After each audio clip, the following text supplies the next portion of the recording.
Welcome, everybody.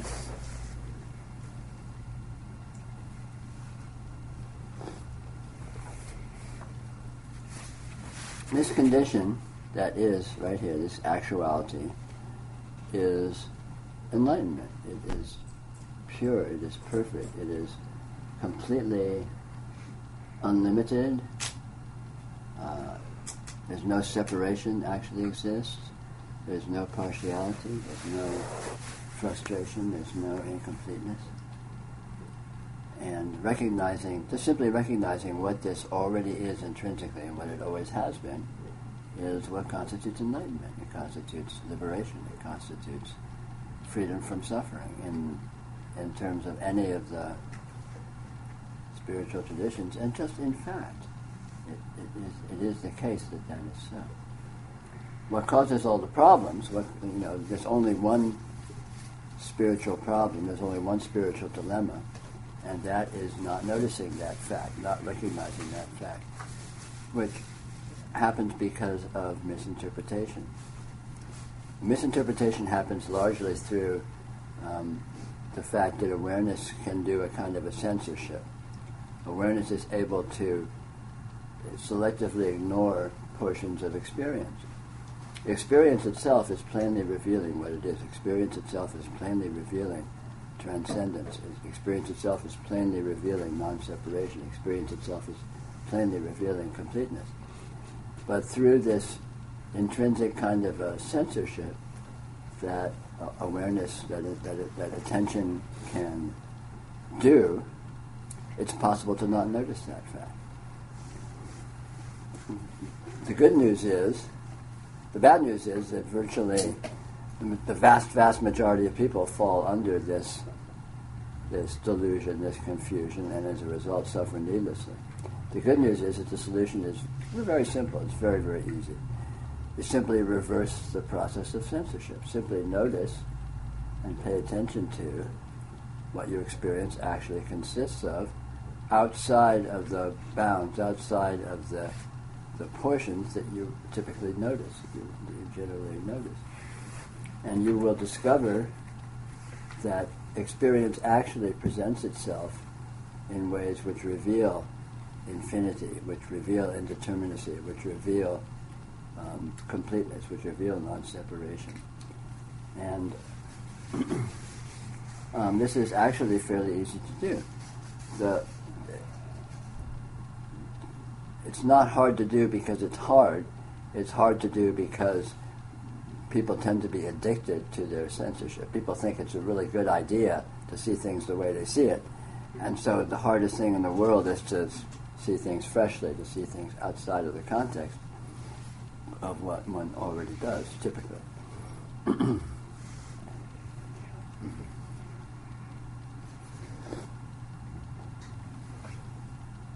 In practical terms, as humans, we may be typically used to noticing and focusing upon things which we think are useful for our functioning. We pay attention to other humans that are around us. We pay attention to the spaces we're in. We pay attention to the apparent objects that seem to be around us, and we,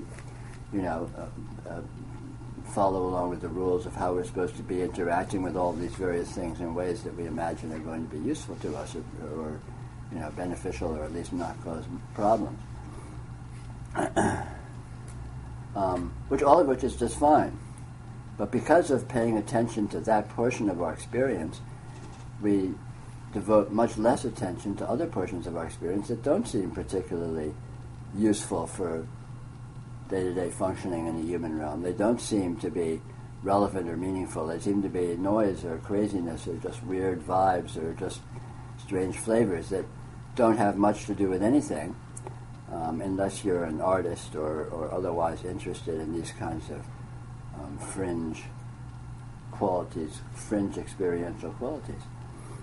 But in point of fact, paying attention to these portions of our experience that we typically ignore, we typically downplay and bypass as being irrelevant or meaningless or just noise, is profoundly valuable because it reveals to us the actual nature of experience, the actual nature of reality, reveals to us what we are, what this is, And what you will discover, what you will find in what this happens to be, is absolutely astounding. It's absolutely indescribable amazingness. And in fact, it's been described at great length in all the great spiritual traditions in terms of great hyperbole, the presence of the divine, infinite light, all these amazing stories about, wow, boy, wouldn't it be great if that was true? Well, it is true. It actually is true. And it's true right here, right now. And the only impediment to partaking of that is not noticing that is the case. Nothing needs to be achieved, no superior state needs to be cultivated, nothing needs to be gotten rid of. You don't need to purify yourself, you don't need to become a holy person, you don't need to stop being a jerk or all of a sudden you get smart or anything.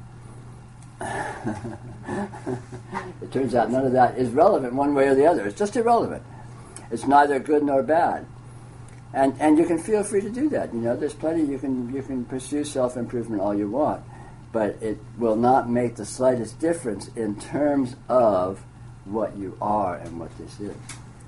So if you discover what you are and what this is, if you're then interested in pursuing self-improvement, well, hey, have at it, Learn to play the piano, save the whales, it's all great, it's wonderful. But nothing hinges on it from a spiritual point of view. It's not going to be any advantage to you to be a good person spiritually, and it's not going to be a disadvantage to not be a good person. It just is irrelevant. It has nothing to do with it. The only important thing in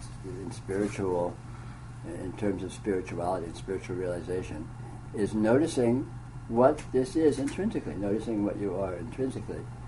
And this already is what it is. It always has been what it is. It always will be what it is. It can't not be what it is.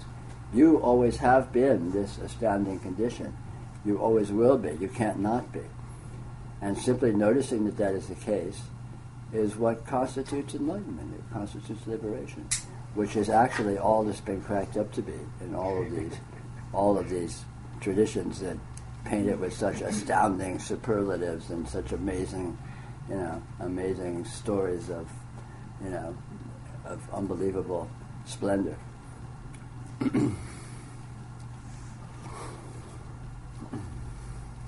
So we throw the baby out with the bathwater. We emphasize those portions of our experience which we think are going to help us get ahead in the world, and we may or may not get ahead in the world, and for most of us probably not so much. But in the process, we throw out noticing how astounding and unlimited this intrinsic condition that you are, that this is, inalienably is. And that simple noticing is all that's required to take advantage of that condition, to partake of it, participate in it, and celebrate it, enjoy it.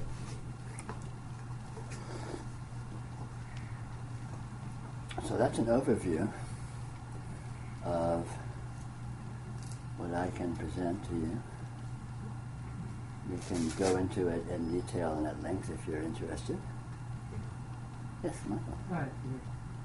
Last week I attended some Gupta, or wasn't actually Gupta, but it was that style. It sounded near where I live. I saw the bulletin. I called them and they had meetings on Wednesday. The Chinese Mahayana master, he wasn't there, but the students were in the discoursing. It brought me back to a lot of stuff that I haven't really been hanging out with. I bet. About developing the virtuous root and the paramitas, working very diligently to avoid negative action and cultivate positive. Yeah. And I actually told the woman who appeared to be the senior member there, I said, I don't know if I'm going to continue to attend this because right now I'm doing I'm attempting, aspiring to a more absorption type of practice, which doesn't really focus on that. And it's not really that you're not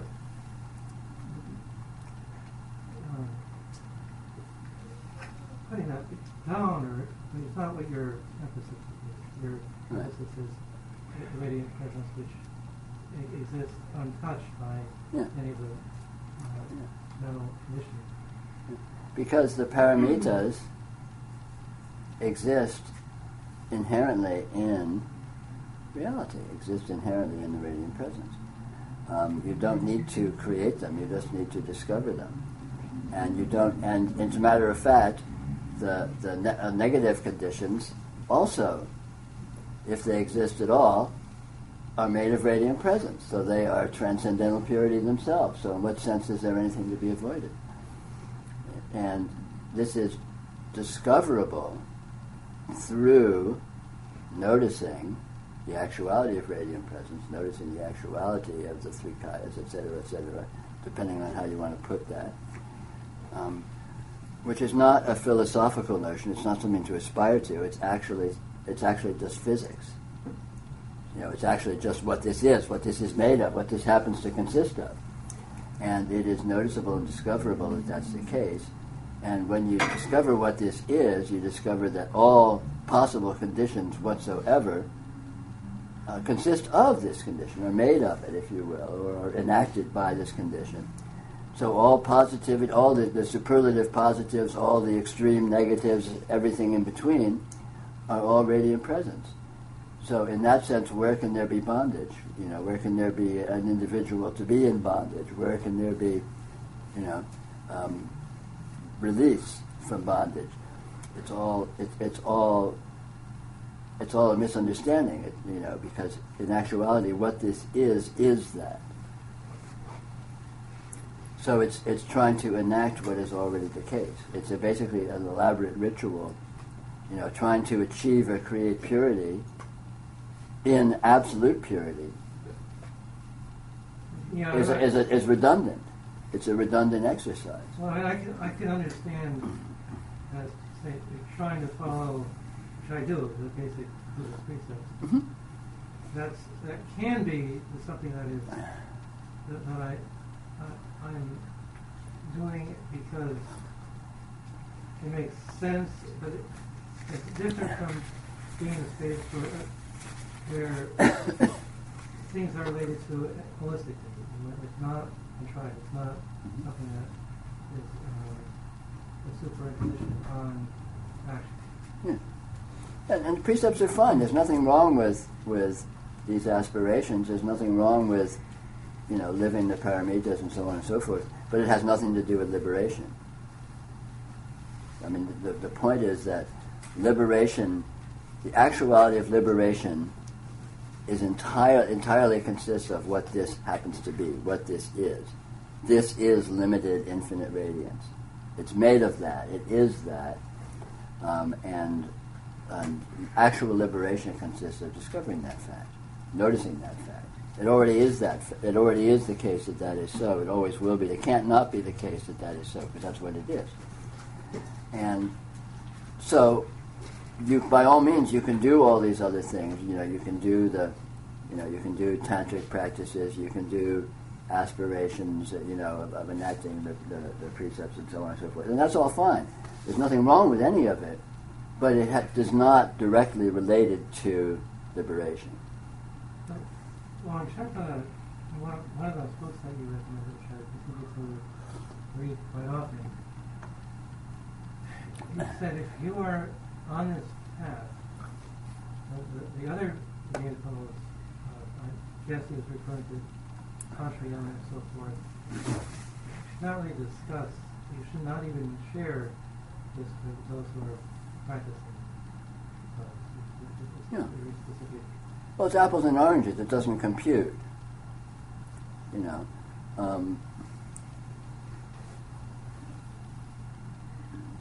Historically in Tibet, Dzogchen was a secret tradition. It was not even, the masses of people didn't even know it existed, and it was not taught openly. It was taught by invitation to people who were deemed to have capacity to be able to realize what it is. Because it's easy to misunderstand, but the other traditions are just as easy to misunderstand. But the argument is they're liable to get you in less trouble. Right. It's like if you teach people that obeying the law is good, people that are let's say have less capacity, if they happen to obey the law, that's kind of a nice thing for society at large. If you tell people that obeying the law actually is completely irrelevant, then people of capacity will see what that is and they will still function intelligently, but people of lesser capacity might use that as license to wreak havoc. But, and as you probably know, in terms of the Tibetan tradition, they were arguing these degenerate times, i.e. as the shit is actively hitting the fan as we speak, why bother being precious about it? Why bother hiding these things, Things aren't going to get any worse by letting people know the truth. I mean, ignorant people are already wreaking havoc with wild abandon and with great resources. So, and they're not liable to be paying attention to any of this stuff anyway. It's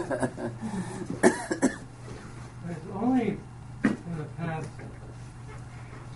month or so that the distinction between what Longchenpa was communicating, you're communicating, and the long rim graduated path. Mm-hmm. The distinction in approaches becomes very clear. Mm-hmm. But almost last week, it was very beautiful. There were very pictures of in the living room with these teachings occurred of great beings, and the rasa of the Tibetan Dharma was very strong. Mm-hmm. It brought my mind into a space where this is going to take 3 Thomaseums as a time period they described for that path. Yeah. And like hanging out with you and reading all chapters and so forth, there's some sense, sometimes more vivid, sometimes more faint, but that this is it. Yes. Radiance is not cause, it's not the reward of a lot of hard spiritual work. It is the A-part of nature. And even if you do the long path, even if you do enact the Dharma for all the kalpas necessary, when you finally get to the moment of realization, what that realization is going to be consist of what is the case, what has always been the case, what always will be the case, and all of that history will turn out to be nothing. It's a dream. It's a flash. It's like the relevance of what you dreamed last night. It's just a dream. There's nothing there of any relevance. And so, and that can be the case right now without going through all that. And it doesn't. And in actual terms, it doesn't really matter. Non-realization is not a problem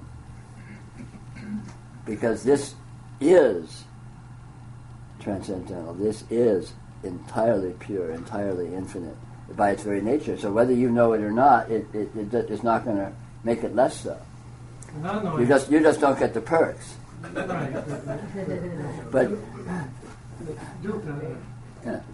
not knowing it. Yeah, which turns out to be pure radiance, so it's irrelevant. But you don't know that until you know it. So it's all very slippery. All of these teachings, some are working like we're talking about with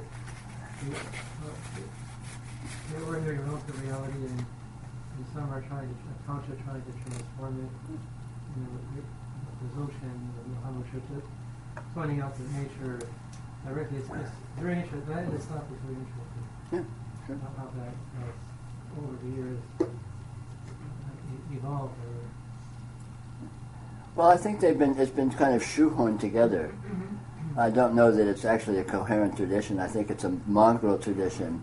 I think Tibetan Buddhism is a mongrel tradition that has had the sense to eat various traditions that have have present in the social environment and basically claim them and make them Buddhism.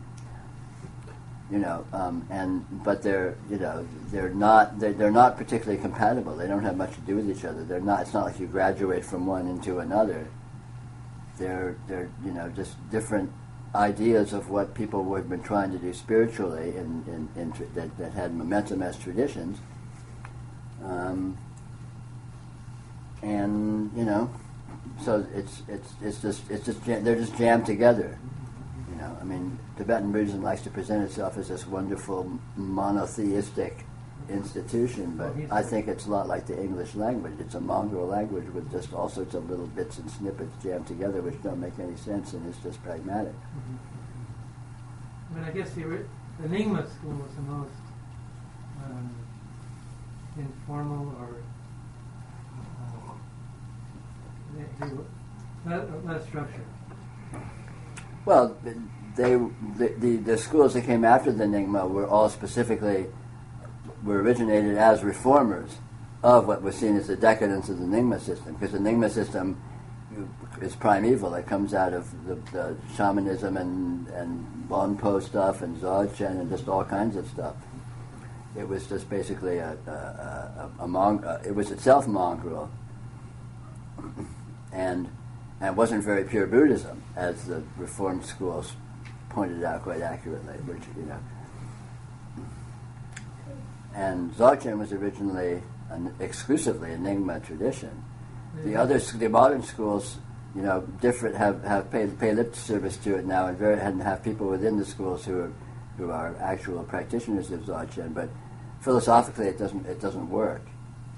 Philosophically, they were specifically the more modern schools were specifically formed as reformers in protest of these non-Buddhist. These non-Buddhist heresies that the Nyingmas were allowing. The Gelugpas don't really like Dzogchen. Of course not. Well, the Gelugpas are the most recent, so they're the most purist. They're the ones with their noses most in the air. They were trying to, be more Indian than now, more Buddhist than now. So, it's no surprise. The Dzogchen predated Buddhism, right? The Bonpos had. Well, who knows the history of it? But it's old. It goes way back. But that's not really, obviously the history of it isn't important. In pragmatic terms, from the point of view of a yogi, from the point of view of here and now, it's really about looking at your options. And if, the short path, the most direct yoga is the yoga of radiant presence, is Dzogchen. Is Kashmir Shaivism, it goes by various other names, but it's taking advantage of the fact that this is already transcendental, intrinsically. It's what it's made of. It's what it happens to be. I mean, hallelujah, it just happens to be the case that is so. And you don't need to do anything to make that so. You don't even need to do anything to notice that it's so, short of overcoming your own Puritanism, your own addiction to denial, addiction to denying that's the case, addiction to insisting the world makes sense and you know what everything is and you know what matter is and you know what space and time are and you know what people are. And it's all bullshit. When you simply acknowledge you don't know what anything is, you're in the doorway. Because if you don't know what anything is, what is it? What is it? What is it at that point? It's real. It's amazing. It's actual. And what is it? And when you ask that question without clinging to your preconceptions, you have the potential to actually notice. Because it's not hidden. It's not hidden behind anything other than its own nature.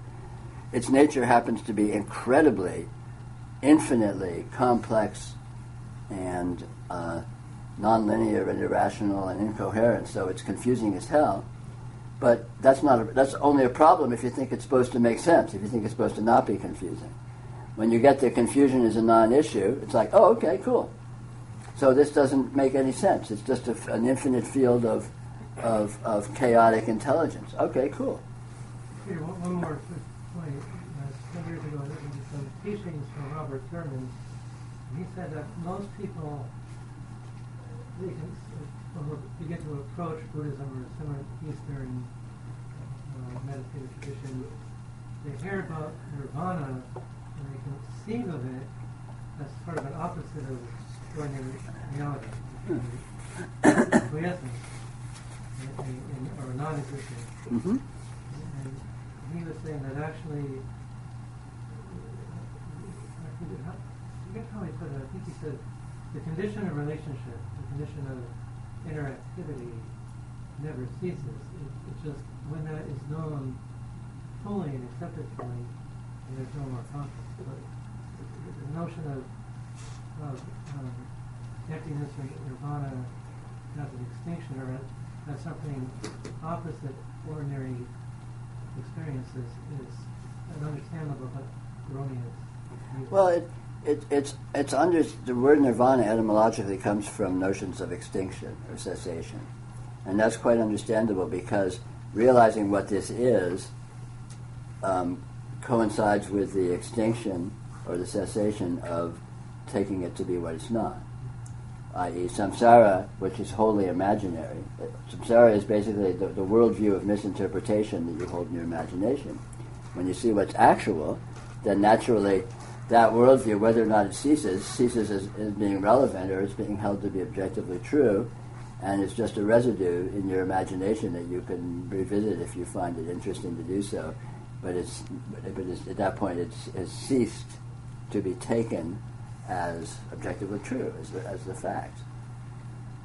You know, it's like when you discover that there is no Santa Claus, then the notion that there is a Santa Claus, the belief that there is a Santa Claus, becomes extinct. It's just irrelevant. It's just oh, okay, that was an interesting idea. And, check that one off. And likewise, what this turns out to be is so astounding that it completely decimates all our misinterpretations. I mean, so heavy-handedly. Even that you're in a body, that there is space and time, that there is cause and effect. All these things just poof, they're just completely rendered absurd, not by some heavy-handed, machinery of logic or anything, but just by the fact that it just happens to not be the case. Well, it's an important point, which I think he was getting at, because in traditional Buddhism, at least in the early phases of one's practice, one can get even taught that the sense objects are deceptive and they tangle the mind and so forth, to be avoided. Mm-hmm. It's ultimately not the sense impressions that are the problem, it's right. Interpretation. Yeah, it's interpretation. Yeah, always. Anyway, this ends the Buddhistic portion of our evening. Maybe. Or not.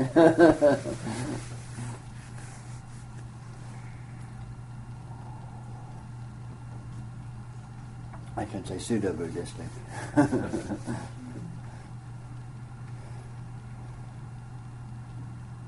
Okay, so what do you say about surrendering and letting go?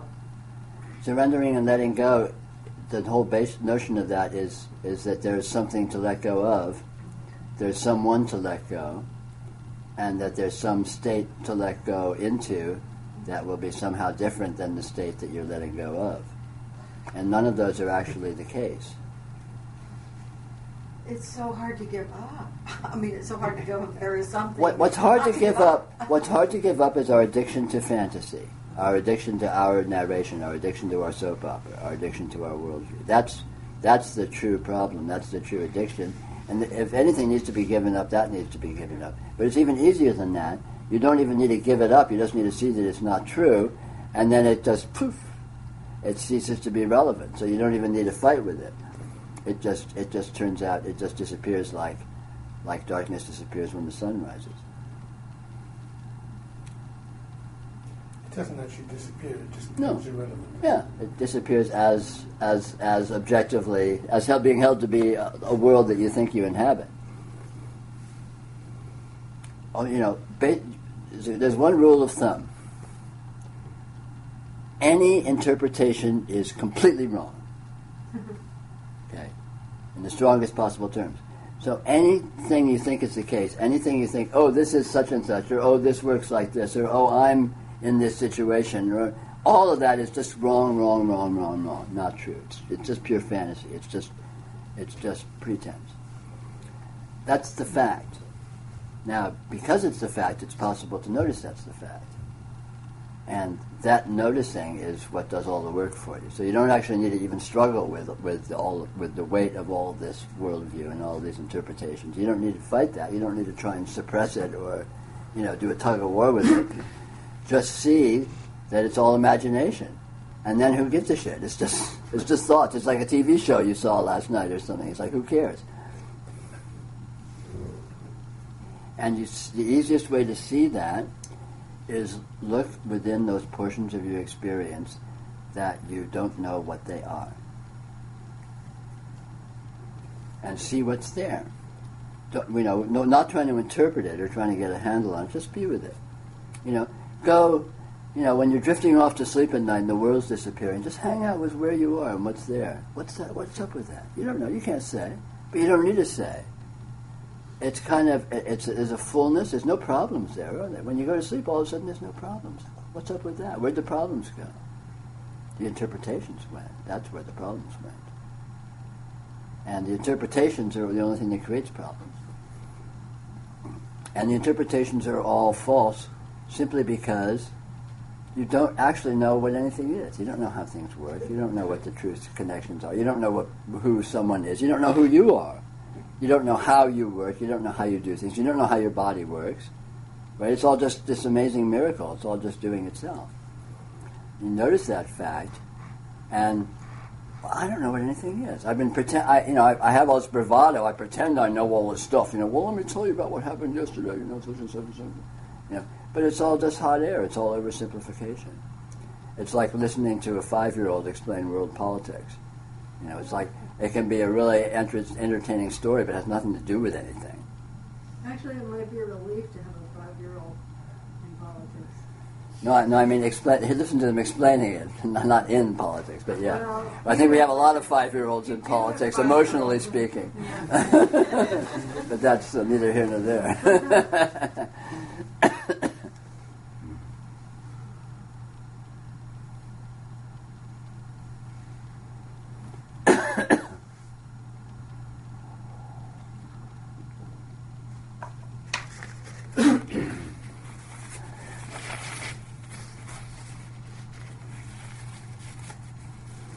It's easy to look at if you look at it historically.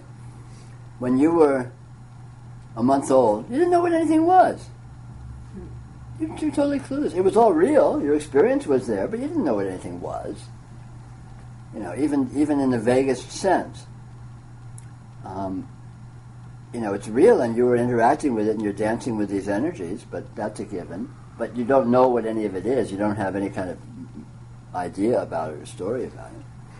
And then, at some point you get, someone comes in and says, I'm mommy, mommy, mommy, mommy. And they do that